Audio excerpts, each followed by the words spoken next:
हस्तिनापुर में श्री आदिवीर विद्याश्री अंतर्राष्ट्रीय charitable trust आश्रम में स्थापित विश्व की अनुपम कृति त्रिनेत्रधारी 1008 भगवान श्री आदिनाथ प्रभु के श्री चरणों को समर्पित परम पूज्य श्वेत पिच्छाचार्य समाधिस्थ आचार्य श्री विद्यानंद जी मुनिराज की सुयोग्य शिष्या पूज्य समाधि साधिका नमोकार ध्यानी गणिनी आरिका श्री विद्याश्री माताजी का जन्म सन 1963 में मध्य प्रदेश स्थित विद्वानों की नगरी टीकमगढ़ में हुआ था।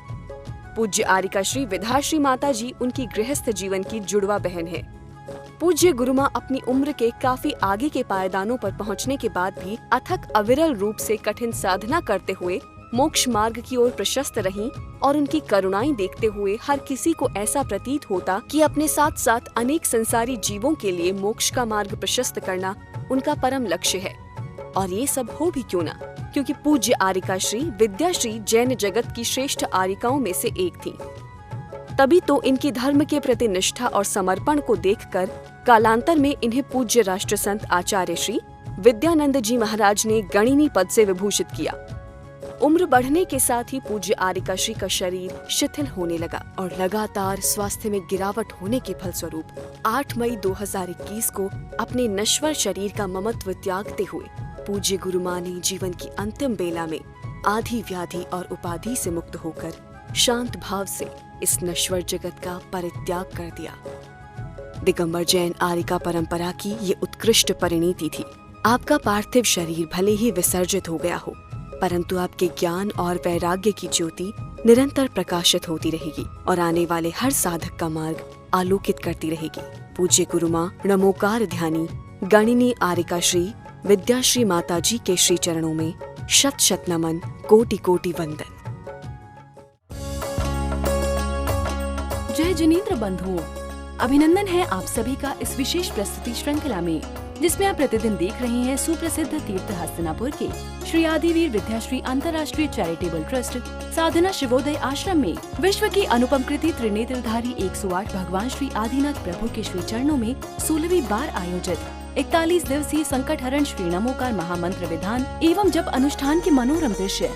यह भव्य कार्यक्रम परम पूज्य श्वेत पिच्छाचार्य समाधिस्थ आचार्य श्री विद्यानंद जी मुनिराज की शिष्या देव सहाय समाधिस्थ 105 गणिनी आरिका रत्न गुरुमां विद्याश्री माता जी के मंगल आशीर्वाद से एवं ज्योतिर्विद आरिका रत्न श्री विद्याश्री माता जी के पावन सानिध्य में एवं जन भक्त बाल ब्रह्मचारी इंद्र कुमार इंद्र भैया जी के कुशल निर्देशन में और बाल ब्रह्मचारिणी राजकुमारी दीदी, बाल ब्रह्मचारिणी रजनी दीदी, बाल ब्रह्मचारिणी संध्या दीदी, बाल ब्रह्मचारिणी सोनिया दीदी एवं सौरभ भैया जी की उपस्थिति में सानंद संपन्न हो रहा है। इस महामंगलकारी विधान में प्रतिदिन भक्ति और श्रद्धा के रंग में रंगे अनेकों मंगलमय दृश्य प्रकट हो रहे हैं।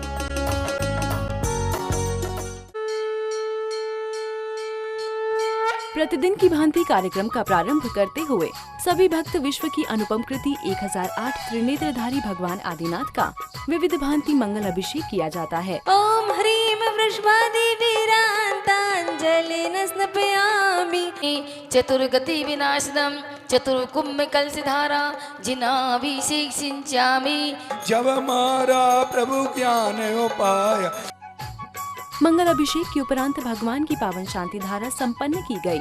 महितम तिशंदम जपता सर्वाति व्याधिनाशनम सुरासंद सहिता श्री पांडव सस्ता श्री चंद्र तीर्थेशम चंद्रोजालम गुरु सर चंद्र प्रभ विधेयम क्षमता श्रद्धा प्लवरदा भाव मी प्रचिताम चंद प्रभ चिंदन पामतुसा अहम रीम रम श्रीभान पूज्यन श्याम रीम शांति भट्टरक शांति राज्यन शांताधिपति सहित पाटना जनेन्द्र तत् सर्वोषटित्यानम ओम ह्रीं श्रीं क्लीं हरम कलकुंडन्य श्री पाटना तैदल्य पदाति सहिता अतुल वल्लवी प्राकमाय सर्वगुणाष्टाय हमलवरी हमलवरी ममलवरी रमलवरी घमलवरी झमलवरी समलवरी। ओम ह्रीं ओम नमो रिहंताणम ओम नमो सिद्धाणम ओम नमो आईरियाणम ओम नमो वज्राणम नमो लोहिसभिषाणम ओम शनायजन मूल मंत्र। तत्पश्चात कार्यक्रम को गति प्रदान करते हुए विधान पूजन आरंभ हुआ, जिसमें श्रद्धालु भक्तों ने प्रभु को अर्घ्य द्रव्य समर्पित किए। जय माला पूर्णर्घम निरूपामिति स्वाहा भक्त्याशीवाद परिपुष्पांजलम छिपामि नमो रियंतरमरत परमिष्टि अत्रमम सन्नितो भाव सर्वनिधि गणम परिपुष्पांजलम छिपामि नमो रियंतरमरत परमिष्टि महामोहांधकार विनाशनाय दीपम निर्पामति स्वाहा मिष्टि नरपत प्रातेर्घम निर्पामति स्वाहा ओम ह्रीं ओम नमो हरिहंतणम हंबीजाक्षराय नमः हरत परमेष्टि हरगम निरपामति स्वाहा। ओम ह्रीं ओम नमो सिद्धाणम सिद्धि चक्राधिपति सिद्धि परमेष्टि अक्षय पद प्राप्त चिता निरपामति स्वाहा। ओम ह्रीं ओम नमो सिद्धाणम सिद्धि चक्राधिपति सिद्धि परमेष्टि काम बाण विनाशनाय पुष्यम निरपामति स्वाहा। ओम ह्रीं ओम नमो सिद्धाणम सिद्धि चक्राधिपति सिद्धि परमेष्टि महामोहांधकार विनाशनाय दीपम निरपामति स्वाहा। ओम नमो लोई सर्वचरम साधु परमेष्टि चुदा रोग विनाशनाय नैवेद्यम निरपामति स्वाहा। बड़े लड़ैया ऋषवर जी, बड़े लड़ैया ऋषवर जी। विधान के दौरान समस्त आर्यका संघ की उपस्थिति ने भक्तों का उत्साहवर्धन किया। ओम ह्रीं शरायधन मूल मंत्रेभ्यो नमः। ओम ह्रीं से देवराज घंटागण महारथी देवा परम पूजनीय गणनीय गुरु मैया की संघ की तरफ से समस्त विधान करने करवाने वालों की तरफ से सुनने सुनाने वालों की तरफ से इस विश्व के प्राणियों के कल्याण हेतु श्री पारसचलर की तरफ से श्री नमोकार महामंत्र के चरणों में जय माला पूर्णार्घम निर्वपामिति स्वाहा। मंत्रों के मंगल उच्चारण करते हुए वाद्य यंत्रों के मंगलनाद पर सभी ने प्रभु की खूब भक्ति भाई। गुरु मैया तब चरणों में पूजन करने आए हैं, तब चरणों में धूप चढ़ाने आए हैं। ओम ह्रीं परम पूजनीय गणनीय गुरु मैया विद्याश्री मंडल सहिताय विद्याश्री माता जी का धूपम निरपामिति स्वाहा। शांतिनाथ मुख शशियुनहारी शील गुण व्रत संयम होय। जगत प्रसिद्ध बात भगवन लोहे कंचन होय। तुम समान दाता न देखा करना निधान, जो तुम चरणों में। बाल ब्रह्मचारी इंद्र कुमार इंद्र भैया जी ने मंत्रों एवं पूजन की पंक्तियों का मधुर उच्चारण कर सभी क्रियाएं सानंद संपन्न कराईं। ज्योति केवल ज्ञान की आरती कर लो आदिनाथ भगवान की, आरती कर लो आदिनाथ भगवान की। संध्याकालीन मेला में मधुर संगीत भजनों पर प्रभु की महाआरती की गई। इस पर सभी श्रद्धालुओं ने वाद्य यंत्रों की मधुर लहरियों के बीच भक्ति भजनों पर लीन होकर प्रभु भक्ति में नृत्य करते हुए भगवान की मंगल आरती उतारी।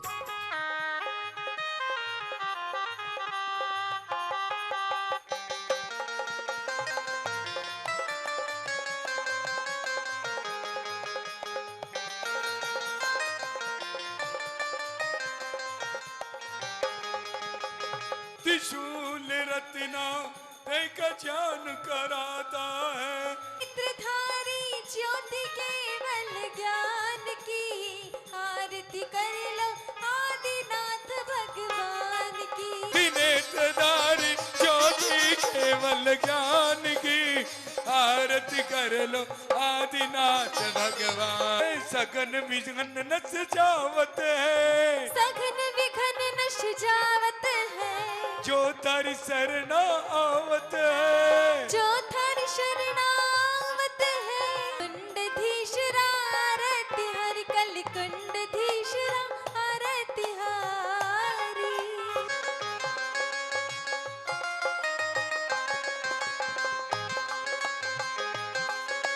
तुम्हारे द्वारे मैया तुम्हारे द्वारे, तुम्हारे द्वारे मैया तुम्हारे द्वारे करहु आरती आज हे गुरु माँ तुम्हारे द्वारे।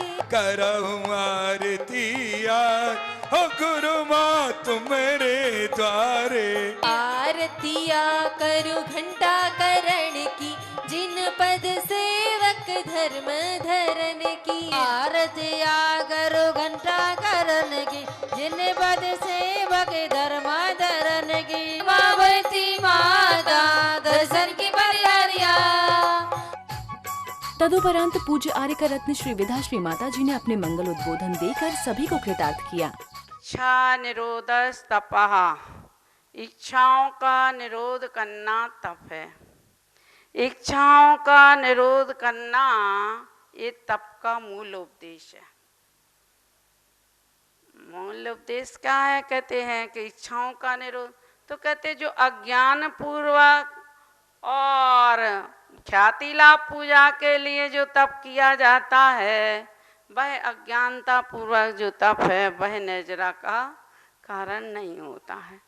तो कहते हैं कि एक तप कहते हैं, दूसरा कहते हैं कि ये तपसा कर्मणा निर्जरः इति तपः, जो कर्म क्षयार्थम तप्यते इति तपः, जो कर्म क्षयार्थम तप्यते इति तपः, कहते कर्म क्षय के लिए, अर्थात कहते जो मानसिक जो शारीरिक आकांक्षाओं से ऊपर उठकर जो तप के जो कर्मों के क्षय के लिए जो किया जाता है, जिससे आत्मा की विशुद्धि बढ़ती है, वह तप है।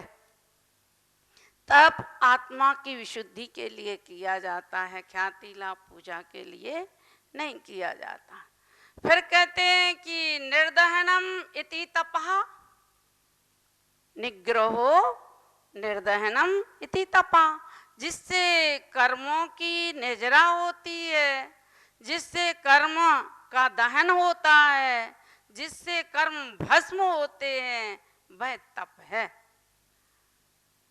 तो कहते जितने भी जो तप हैं, 12 प्रकार के जो तप हैं, एक तो उनमें अंसन आदि, ओमादर्य, व्यक्ति परिसंख्यान, बाह्य तप और प्राश्चित आदि अंतरंग तप, ये जो तप हैं, स्वाध्याय है, 10 धर्म हैं, उत्तम क्षमा मार्दव आदि ये धर्म हैं, उनमें जो तुम व्रत कर रहे हो, उपवास कर रहे, स्वाध्याय कर रहे और तप रहे अपने आत्मा को, एक टाइम खा रहे हो, तो वो कहते हैं कर्म निर्जरा का कारण है। कहते जो समीचीन रूप से तपता है, वह उसके अभ्यंतर और बाह्य परिग्रह का त्याग हो जाता है। और कहते हैं उससे क्या होता है, तो कहते हैं उससे पूर्वोपार्जित कर्मों की निर्जरा हो जाती है। पूर्वोपार्जित कर्मों की निर्जरा हुई तप के माध्यम से, तो कहते आत्मा में विशुद्धि बढ़ जाती है, निर्मलता आ जाती है। और आत्मा में निर्मलता आती है तो कहते हैं अपने व्रतों में दृढ़ता आ जाती है, निर्भीकता आ जाती है, दृढ़ता आ जाती है। और जैसे ही दृढ़ता आई तो कहते हैं तब से शरीर तो क्षीण होता है, ऐसा नहीं कि नहीं होता है, लेकिन इन आत्मा पुष्ट होती है, संतुष्ट होती है। शरीर क्षीण होता है, उससे कहते हैं क्यों? क्योंकि शरीर तो यथेष्ट भोजन चाहता है, इच्छा के अनुसार भोजन मिल जाए, अनुकूल मिल जाए तो शरीर भी पुष्ट होता है, इंद्रियां भी पुष्ट होती हैं, शरीर भी बलवान हो जाता है। कहते हैं लेकिन कहते हैं जो तुमने रसीला गरिष्ठ भोजन किया है, उससे तुम्हारे क्या होगा? कहते प्रमाद बढ़ेगा, आलस बढ़ेगा, उसकी वृद्धि होगी, नींद आएगी तुम्हें ज्यादा, और नींद आएगी तो कहते हैं तुम्हारा तप और ध्यान में तुम्हारा आलस होगा, तो तुम्हारे एकाग्र चिंतन निरोधा तपहा, एकाग्र चिंता ध्यान नहीं होगा, मन में एकाग्रता नहीं होगी, और मन में एकाग्रता नहीं होगी तो कहते हैं अशुभ कर्मों का आश्रय होगा, परिणामों में मलिनता आएगी, और परिणामों में मलिनता होगी तो कहते हैं तुम्हारी गति दुर्गति हो जाएगी, उससे तुम्हें कुछ भी फायदा नहीं मिलेगा। कहते हैं क्यों? क्योंकि जैसे जैसे धन और भोगों की अनुकूल भोगों की आकांक्षाएं की पूर्ति होती जाती है, वैसे वैसे शरीर आत्मा में भी अभिमान बढ़ता चला जाता है, और अभिमान विषयों की वासना और लालसाएं बढ़ती जाती हैं। तो कहते हैं कि भाई सबसे पहले तुम अपने शरीर से ममत्व त्याग करो, अगर तप करना है तो। क्यों? क्योंकि जब तक शरीर से तुम्हें ममत्व रहेगा तब तक तुम तप और त्याग नहीं कर सकते हो, कितनी कोशिश कर लो। ये तप और त्याग का ही फल है जो आज मूर्ति बनी बैठी है अनंत भगवान की, उन्हीं का तो फल है। जैसे पानी का स्वभाव शीतल होता है, भाई शीतल स्वभाव। एक गुरुजी थे, एक शिष्य को गुरु ने मंत्र दिया, उसे तरण विद्या प्राप्त हो गई, तो उसने 12 वर्ष तक तो उसकी साधना की, उसने सोचा कि अब हमारे गुरुजी, अब हमें जल तारण विद्या सिद्ध हो गई तो हमारे गुरु बड़े प्रसन्न हो जाएंगे। तो जैसे ही वो गया तो उन्होंने कहा तुमने अपनी 2 कौड़ी की साधना कर दी, 12 वर्ष में क्या किया? कुछ नहीं किया। तो बोले कि क्यों? बोले हमने, ये तो उल्टा पड़ गया, हम तो सोचते थे कि गुरु के पास जाएंगे, उनसे कहेंगे तो वे प्रसन्न हो जाएंगे, हमें अच्छा आशीष देंगे। तो बोले कि भैया इतना तो तुम्हें 2 पैसा दे के नाविक भी तार देता। अगर जितनी तुमने जो साधना करी है ना, इतनी यदि आत्मा के तारण करने की, जो जल तारण की तुमने विद्या सीखी है, आत्मा को तारण करने की विद्या में इतना योग उपयोग लगाते तो तुम्हारा उद्धार हो जाता, आत्मा की विशुद्धि हो जाती। तो कहते हैं कि ये तप है, जैसे नदी के किनारे कोई पत्थर पड़ा है तो उस पर शैतान जाता है, तो शैतान लोग जाते हैं तो उसमें चौपड़ खेलते हैं, जुआ खेलते हैं, और धो भी जाता है तो उसमें कपड़ा भी धो लेता है। और शिल्पकार जाता है तो वो देखता, अरे ये तो पत्थर, इसमें तो बहुत बढ़िया विशाल मूर्ति बनेगी। वो शिल्पकार उस पत्थर को उठाकर घर ले आता है और तराशता रहता है, तराश कर एक प्रतिमा का रूप दे देता है। उस प्रतिमा में उसे भगवान दिखाई देते हैं। अप्पा सो परमप्पा, जब आत्मा में जैसे उसे भगवान, उस प्रतिमा में भगवान दिखाई देते हैं। दर्शकों, आज की इस कड़ी में बस इतना ही। कल इसी समय हम फिर हाजिर होंगे इस श्रृंखला की अगली कड़ी के साथ। अभी समय हो चला है आपसे विदा लेने का। आज्ञा दीजिए। जय जिनेंद्र।